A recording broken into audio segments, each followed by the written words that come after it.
10:13.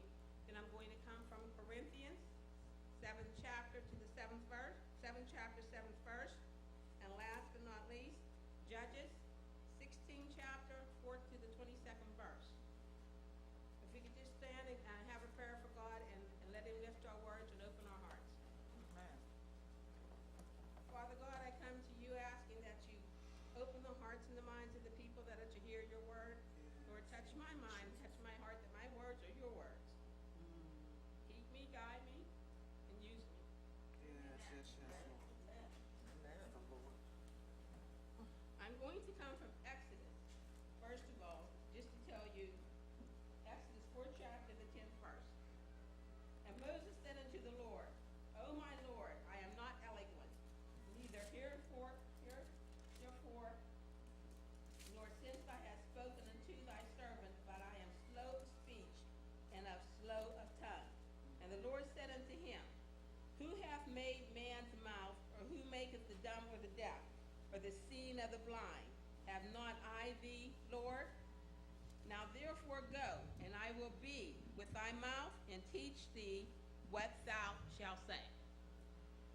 My name is Mary Potts, and actually Mary Marshall Potts. And I have a lot of eloquent speakers in my family. I have the Reverend James Cherry Sr., Reverend James Cherry Jr., Reverend James Cherry as in Gigi, Reverend Stephen Cherry, Aunt Ackles, Reverend Ackles, Reverend Potts. If any of you know Reverend Potts is my father-in-law. However, I am not the speaker, but as we know, God will put words in your mouth. Next thing I'm going to tell you about is myself. And I've come from, as a youth, I was in church and always in church. My mother was a thing that we had to go to church no matter what. We went to church every Sunday. Every Sunday that there was, we went to church. Even as I grew up and got older. If we went out and we partied, we still must have been in church, had to have been in church Sunday morning no matter what. At that time, I joined church at an early age because all the girls in the church and everybody in the church was going up and getting dipped in the water, and it was a thing to do, and we were all doing it. I'm sure a lot of us joined for that reason. However, I didn't start to have a relationship with the Lord until later. Bless the Lord. Bless him. Bless him. Bless him. And for that I will read you Corinthians 7th chapter to the 7th verse, a gift. For I with it all men, or even as I myself, but every man have his proper gift of God, one after this manner, and another after that. And I'm going to now talk to you from Judges 16th chapter to the 22nd verse. And that is about Samson and Delilah. God had given Samson a gift of strength. And Samson's gift of strength was that he was under the vow of the Nazarene. And he had been taking that vow of the Nazarene. And the vow of the Nazarene, just to touch on that, was that he could not touch any dead, he could not drink any strong drink, and no razor could touch his head. But Samson sent by God to do different things, and we all know about Samson. But along with Samson was sent Delilah. And Delilah was sent to take away all Samson's wills and to learn his strength. And if we know the story, it was about Samson. She first asked Samson, her first time in asking Samson, tell me about your strength and where it comes from. And he told her that if you bind me with 7 green wiles that have never been dried, then it will take my strength. The second thing was, he said unto her, if you bind me fast with new rope, and you tie my hands with new rope that had never been occupied, then I will be weak as any other man. And last but not least, she asked him again for the 3rd time. He said, Samson, you're lying to me. You're not telling me the truth. Because every time that you have told me something that would take your strength, I would have the Philistines laying in wait. And they would get up, and you would get up, and you would keep doing what you were doing, and you would keep having that strength that your God has given you. And Samson would laugh, and she'd try again, because that's what her job was to do. We all have a job. And last she asked him, you mocked me, and you told me lies. Now tell me this time for real, where does your strength lie? And Samson said to her, thou weavest the 7 locks of my head into the web. And she fastened it with a pin, and she said unto him, the Philistines be upon him for the 3rd time.